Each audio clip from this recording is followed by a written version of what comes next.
Capítulo 10, Carta aos Hebreus, Epístola aos Hebreus, capítulo 10, versículo 19. Acharam? Carta aos Hebreus, capítulo 10, versículo 19.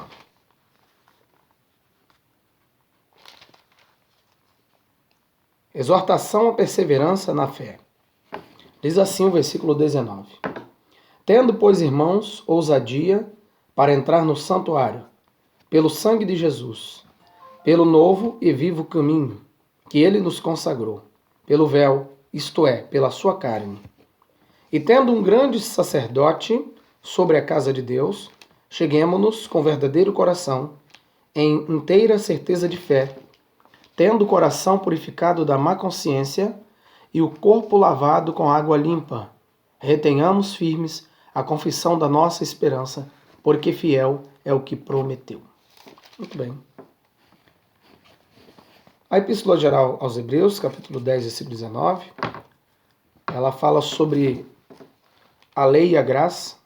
Desde o capítulo 8, vem falando sobre o pacto, o antigo pacto, que é a lei e os profetas, e também fala sobre a graça, que é o favor imerecido, que é a nova dispensação através do sacrifício de Cristo.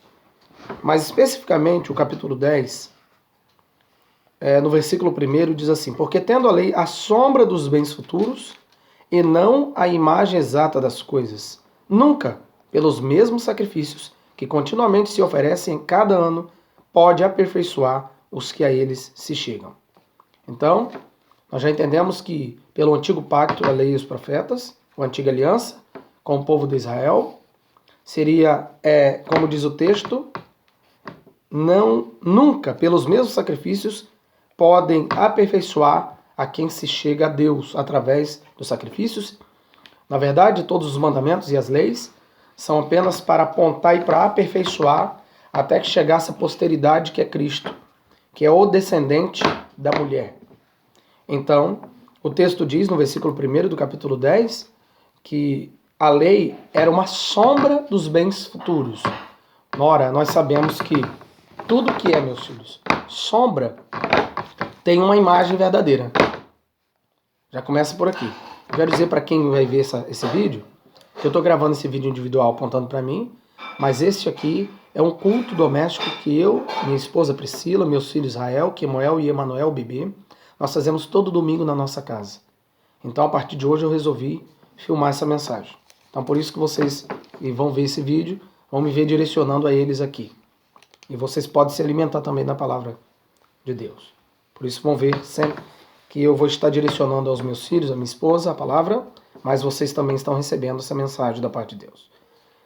E já há mais ou menos 3 domingos, nós temos ministrado aqui para os meus filhos sobre preparação para o batismo, que se Deus se permitir, até o final desse ano, eu quero batizá-los nas águas batismais. Em nome de Jesus. A nossa igreja é a nossa casa. Então, se eu não posso ser pastor na minha casa, não posso ser pastor em lugar nenhum.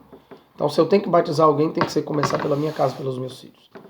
Mas a mensagem de hoje está falando sobre esse assunto tão importante, que quanto mais se aproxima de Deus, mais nós vamos ter de Deus.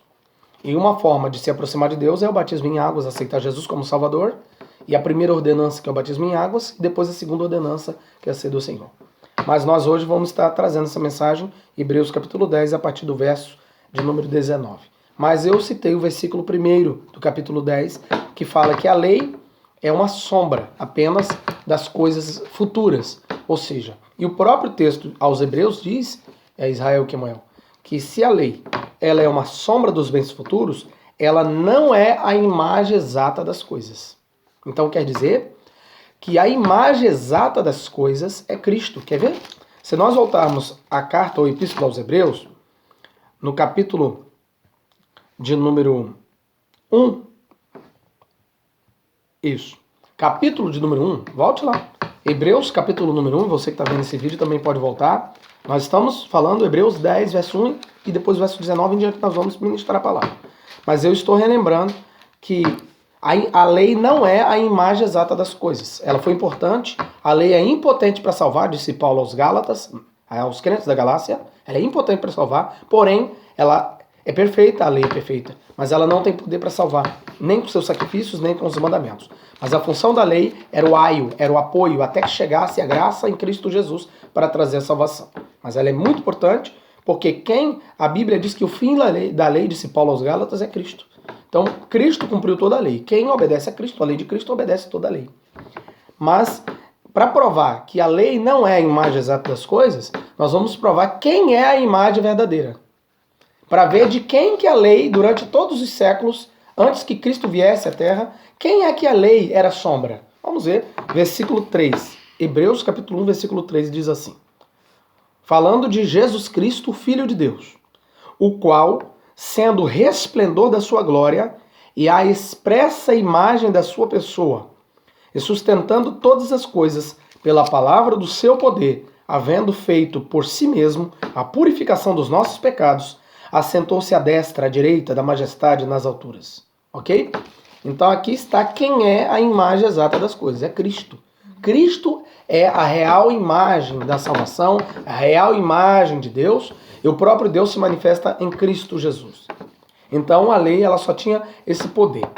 Trazendo luz nisso, no versículo 19, então, voltando lá no capítulo 10, verso 19, está dizendo que já que em Cristo nós temos a imagem exata das coisas, e ele é a real imagem de Deus, e a lei não é a imagem verdadeira, ela era a sua sombra, vamos usar a mesma alusão e a mesma comparação, a mesma simbologia do Antigo Testamento.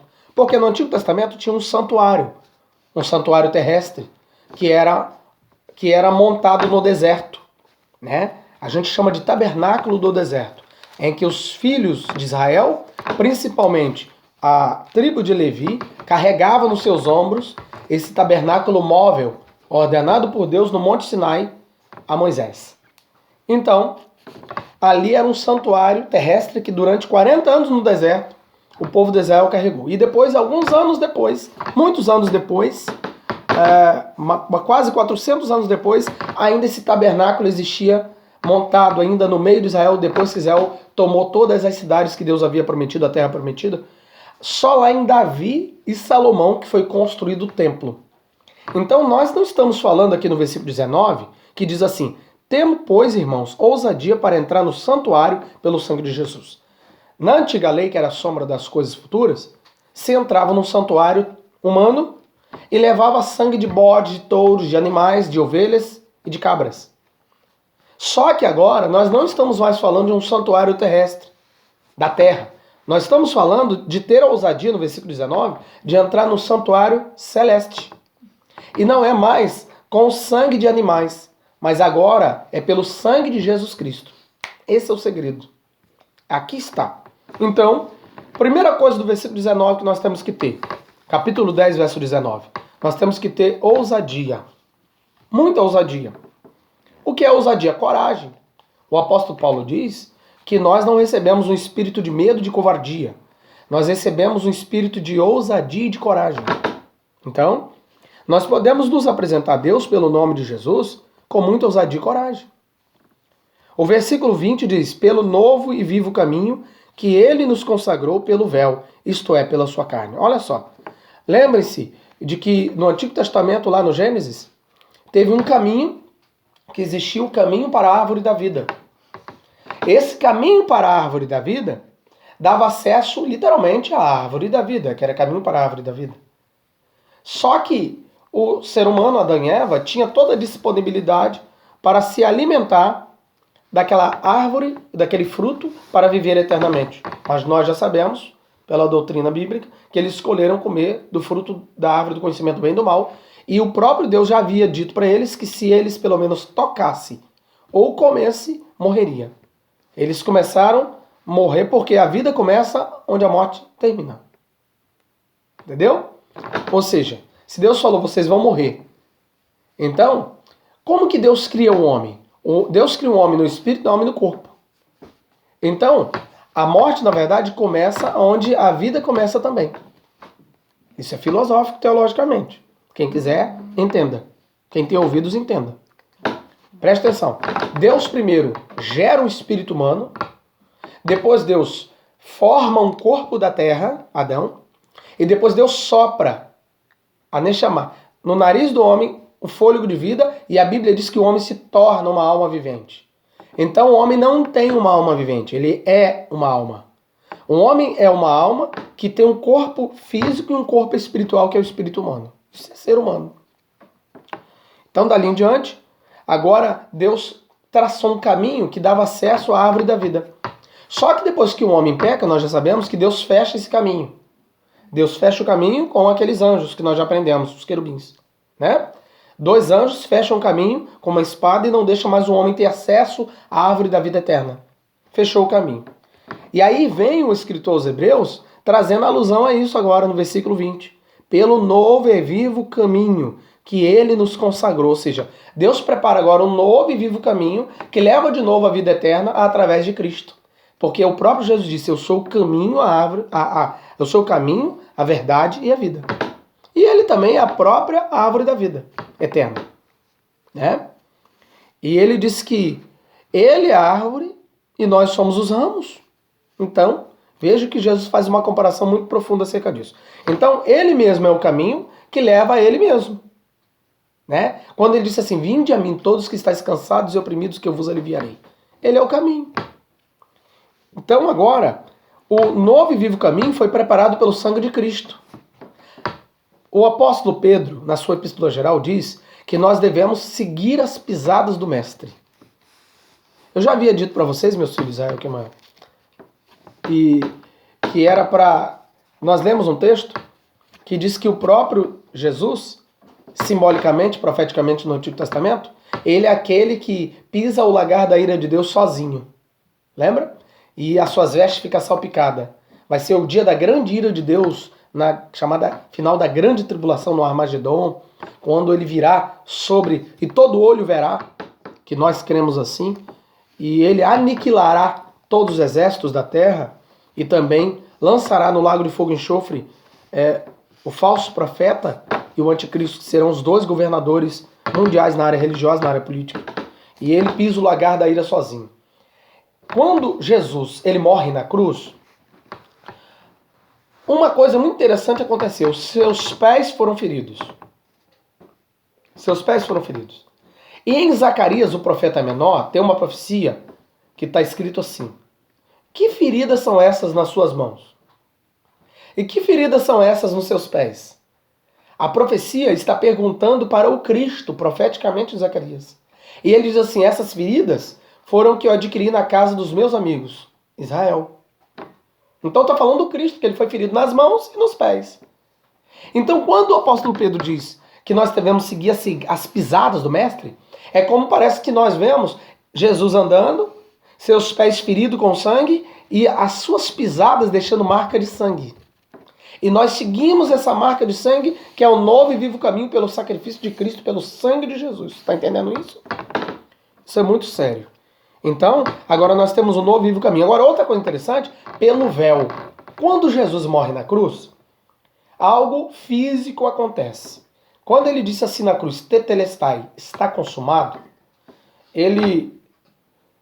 a Bíblia diz que ele expirou e entregou o seu espírito.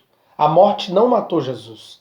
Ele se entregou. A morte não poderia matar quem não tem pecado. Mas já que ele teve o pecado de toda a humanidade sobre ele, ele se entregou. Então, ele permitiu que seu espírito fosse tirado e ele morresse fisicamente. Mas a Bíblia diz que o véu do templo em Israel, que tinha mais ou menos 18 metros de altura, aí já era o templo, ele se rasgou de alto a baixo. 18 metros de altura. Ninguém poderia, na época, teria que ser feito uma logística muito grande, teria que ser feito muitas escadas para conseguir subir 18 metros. Hoje já é difícil, na atualidade, nesse século, no ano 2021, subir 18 metros de altura. Imagina aquele tempo, há quase 2.000 anos atrás. Seria quase impossível. Mas era muito demorado para conseguir fazer isso, mas conseguia, mas demorava. E outra, a cortina do templo, o véu do templo, media mais ou menos de grossura 9 a 12 centímetros de largura. De 9 a 12 centímetros de largura, de espessura. E a história diz, o historiador Flávio José diz, que precisava de duas juntas de boi para puxar essa cortina, e nem assim conseguia pocar a cortina de tão grossa e forte que ela era. Então eram 4 bois, 2 juntas de bois. Uma junta de bois são 2 bois. 2 juntas de bois são 4 bois. É matemática. Puxava e não conseguia rasgar. E a Bíblia diz que quando Jesus gritou, tetelestai, ou seja, está consumado na cruz, entregou seu espírito e morreu fisicamente, o véu do templo se rasgou de alto a baixo. Sem ajuda, seria impossível, mão humana. Se 2 juntas de boi não poderia rasgar, muito menos mão humana. E ainda 18 metros de altura. Esse foi o véu do templo humano. Só que agora em Hebreus, capítulo 10, verso 20, pelo véu, isto é, pela sua carne, não está falando do véu do templo. Está falando do corpo de Cristo. O corpo de Cristo era um véu espiritual. Por quê? Jesus, lembra que nós falamos que o corpo físico de Jesus foi gerado pela irmã Maria. Só por ela. Fisicamente, a única geração que teve foi dela. A semente foi posta no útero dela pelo Espírito Santo. Então não teve nada de apoio humano. O sangue físico de Maria gerou um corpo humano diferente. É um corpo que tinha dor, sofria, mas não tinha participação do sexo masculino. Só o Espírito Santo e a mulher. Porque estava prometido que era a semente da mulher que ia frutificar. E a semente da mulher é o óvulo, que está no organismo da mulher. Deus sabe muito bem o que fazer. Deus sabe muito bem como tratar. Porque se foi pela mulher que o pecado veio ao mundo, ainda que Paulo diz que o pecado veio ao mundo por Adão, porque Adão era o responsável, porque na verdade quando se fala Adão, a palavra Adão no original, mais antigo, não é nem em hebraico, é muito mais arcaico, muito mais antigo, significa humanidade. Adão significa humanidade. Deus viu em Adão toda a raça humana. Eva estava em Adão. Tanto é que Deus adormeceu Adão para tirar Eva dele. Quando Deus criou Adão, já criou Eva nele. Eva já foi criada em Adão. Deus só adormeceu e tirou ela dele. Foi só isso que aconteceu. Assim como a igreja é a noiva de Cristo e é tirada de Cristo. Por isso que a igreja é o corpo de Cristo. Então, agora o corpo de Cristo era um véu. Por quê? O próprio Deus não poderia descer aqui na Terra na sua forma original, senão mataria todo mundo. E o planeta seria destruído pelo poder de Deus. Então Deus agora veste um corpo humano. Por isso que aos Hebreus, está escrito também na Epístola Geral aos Hebreus, diz assim, o próprio profeticamente, o Filho dizendo ao Pai, prepara-me um corpo, sacrifícios e ofertas, que é da antiga lei, que a lei era sombra dos bens futuros, e não era a imagem exata das coisas, nunca pelos mesmos sacrifícios que continuamente se oferecem, cada ano pode aperfeiçoar aos que a eles se chegam.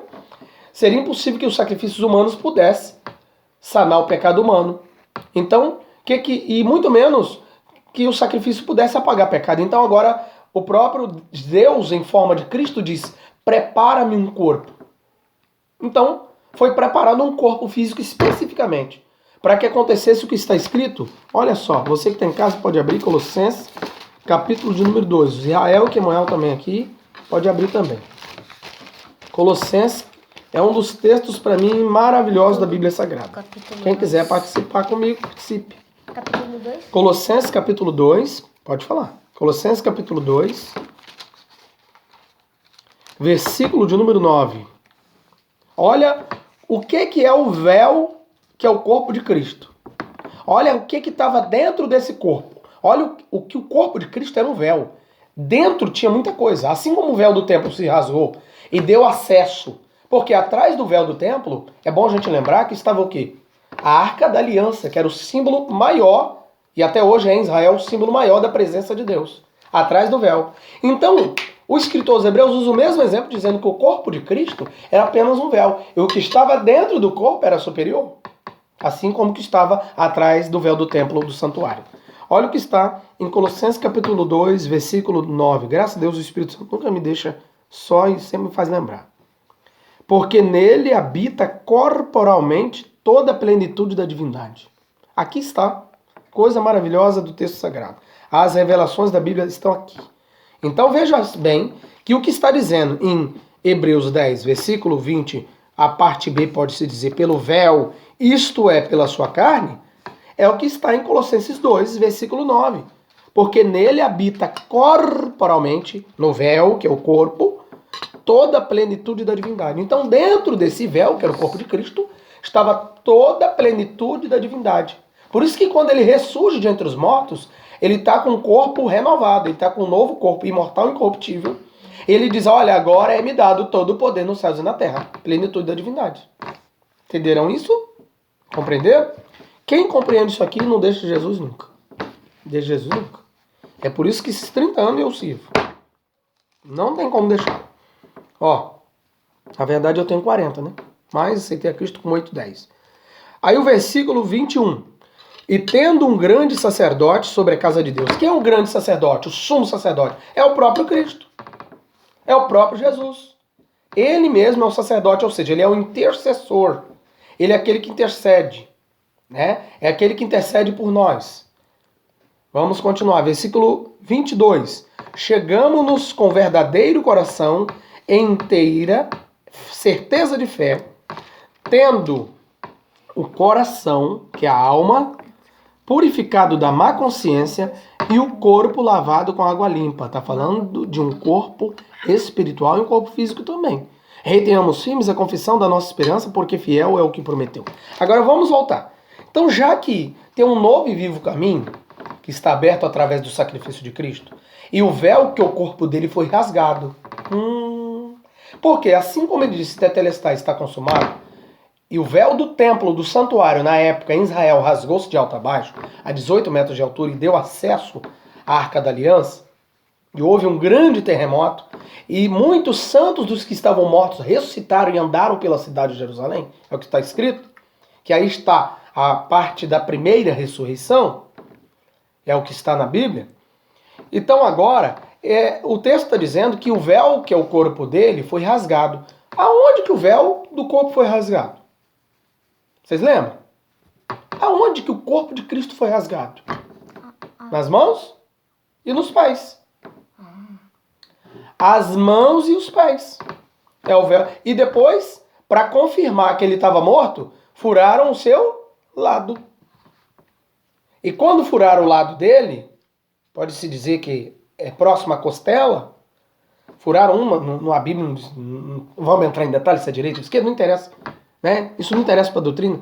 Mas o seu lado, não importa se é direito ou se é esquerda, foi furado, foi rasgado. Quando foi furado, saiu água e sangue. Claro que tem muita simbologia, os pregadores, ensinadores falam assim, muita simbologia com água e sangue, mas ali se for tratar biologicamente, fisicamente, é o que tinha sobrado. Porque desde que ele começou a apanhar, desde a casa do sacerdote, do sumo sacerdote, até o julgamento, ele apanhou muito, perdeu muito sangue. Perdeu muito sangue. E todo esse espancamento, ele perdeu muito sangue. E na hora que ele estava no sacrifício da cruz, depois os pés e as mãos foram furados, aí perdeu mais sangue. Mas tem um significado espiritual, sem dúvida nenhuma. Mas o que mais me chama a atenção na doutrina é que esse trabalho do sumo sacerdote no Antigo Testamento era uma coisa muito séria. Como que o sumo sacerdote, ele trabalhava?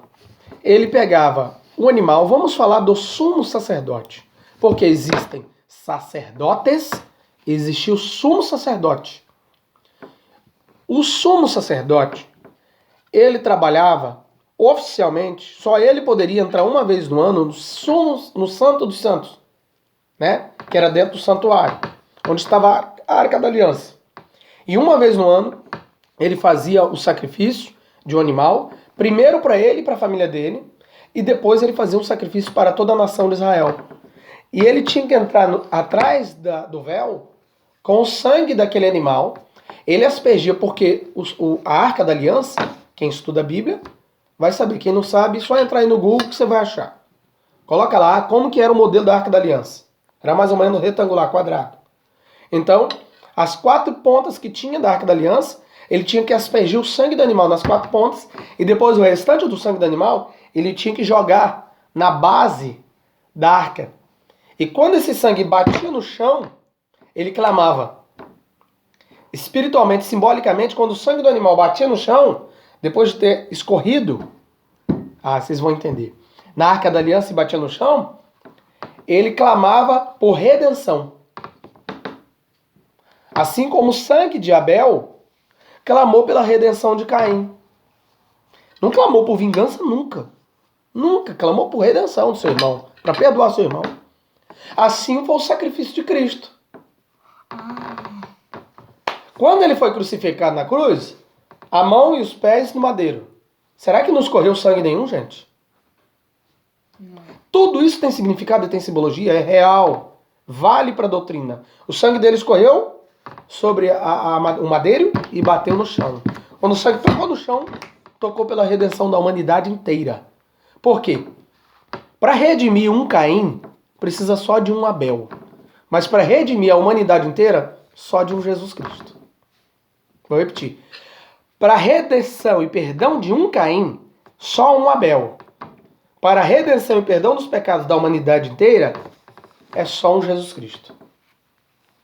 Então, agora pelo seu sacrifício, ele ressurge entre os mortos, é assunto aos céus, e agora ele precisa fazer o mesmo trabalho que o sumo sacerdote fazia na terra, que era o ano da redenção, que era o dia da expiação. Expiação significa favorecer. Favorecimento, é gato. Favorecimento. O gato deu uma miada aqui e a Priscila assustou. O gato está ouvindo também a mensagem, cala a boca dele lá fora. Então, quando a Bíblia diz que o sumo sacerdote fazia o dia da expiação uma vez no ano, que era o dia de expiar o pecado de toda a nação de Israel, Jesus agora, no dia do sacrifício da cruz, faz o dia da expiação internacional e eterna e mundial. Para toda a humanidade. Para todas as épocas, para todos os tempos. Todas as raças, tribos, línguas e nações receberam nesse dia a expiação. Todos aqueles que encontrarem em Cristo a salvação e crê que Ele é o Senhor Jesus, que Ele é o Senhor da salvação, que Ele é o perdoador dos pecados, que Ele é o libertador, vai receber esse dia da expiação. Agora, ele precisa traçar um novo caminho de acesso ao céu. Isso é muito sério. Porque lembra que o primeiro acesso à árvore da vida está vetado, está fechado. Não se tem mais acesso à árvore da vida. Como agora vai se ter de novo a humanidade acesso à árvore da vida? Por isso que eu enxergo a cruz não somente como uma espada enfincada de cabeça para baixo. Porque profeticamente está nos Salmos, não vamos entrar nesse detalhe agora, mas está nos Salmos, quem ouve entenda. Aqui não é quem lê entenda, quem ouve entenda. Está nos Salmos que ele feriu a caveira cabeluda. Foi no dia do sacrifício da cruz. Por quê? O monte onde Jesus foi crucificado se chamava Monte Calvário ou Caveira. E a cruz, literalmente, a cruz em forma de T, existe várias discussões de teólogos, arqueólogos, mas eu creio que Cristo foi crucificado na cruz em forma de T. Mas se nós olharmos para a cruz em forma de T, nós vamos ver uma espada enfincada. E de longe, ao longe, em Israel se enxerga o Monte Caveira como se fosse literalmente uma cabeça de uma caveira.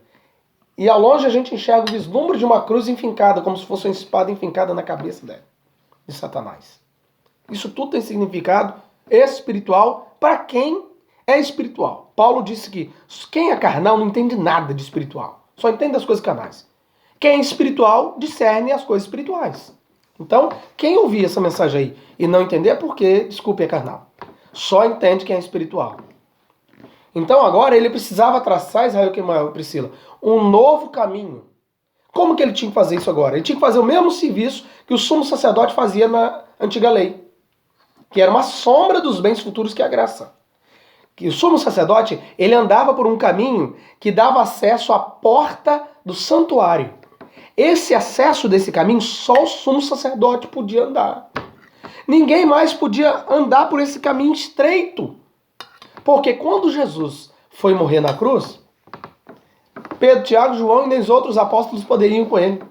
Só ele sozinho podia entrar nesse caminho difícil para chegar até o santuário, até Deus. Só ele.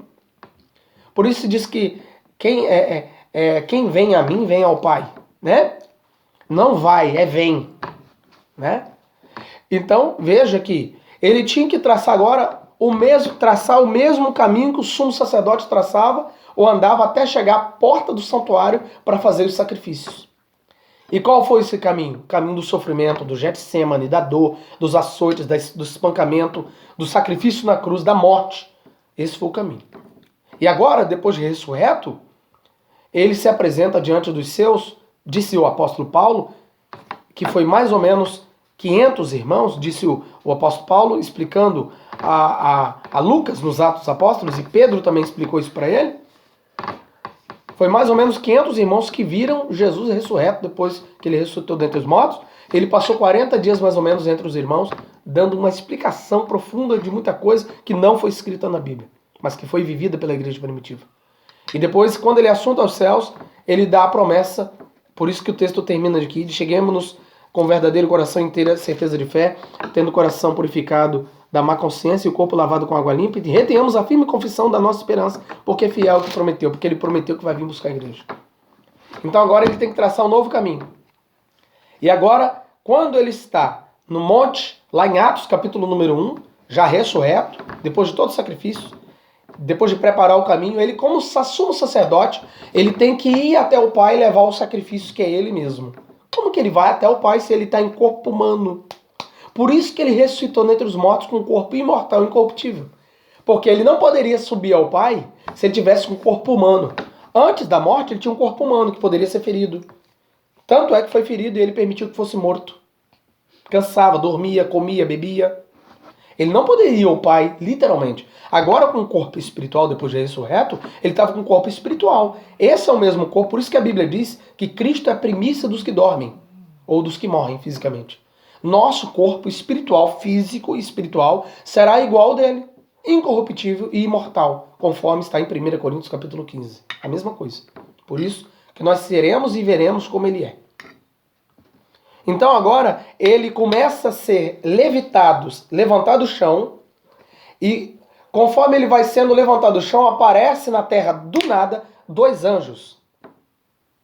Eu não sei se é os mesmos 2 anjos que estavam lá na porta do Jardim do Éden, né, fechando o caminho da árvore da vida. Mas só sei que aparece 2 anjos. Propositalmente aparece 2 anjos para mostrar e inaugurar um novo e vivo caminho, dizendo: por que vocês estão tristes, homens galileus? Esse mesmo Jesus que vocês estão vendo subindo, voltará em glória nas nuvens. E a Bíblia diz que Jesus foi sendo levado aos céus e uma nuvem específica, não foi qualquer nuvem, o encobriu. E ele foi levado às alturas. Dali em diante, o Novo Testamento não fala o que aconteceu depois, mas o Antigo Testamento fala o que aconteceu. Por isso que tem que ler a Bíblia inteira. Porque a Bíblia ela não está em ordem cronológica nem espiritual. Porque lá em Salmo 24, conta para nós o que aconteceu depois que Jesus some nas nuvens. Tem que voltar tudo de novo. Tem que voltar em Davi, 1000 anos antes de Cristo, mais ou menos. Tem que voltar lá atrás. Para saber o que aconteceu depois que a nuvem o cobriu. O Salmo 24 diz... Vamos abrir Salmo 24 para ver o que aconteceu. Tá vendo como teve que ler a Bíblia inteira?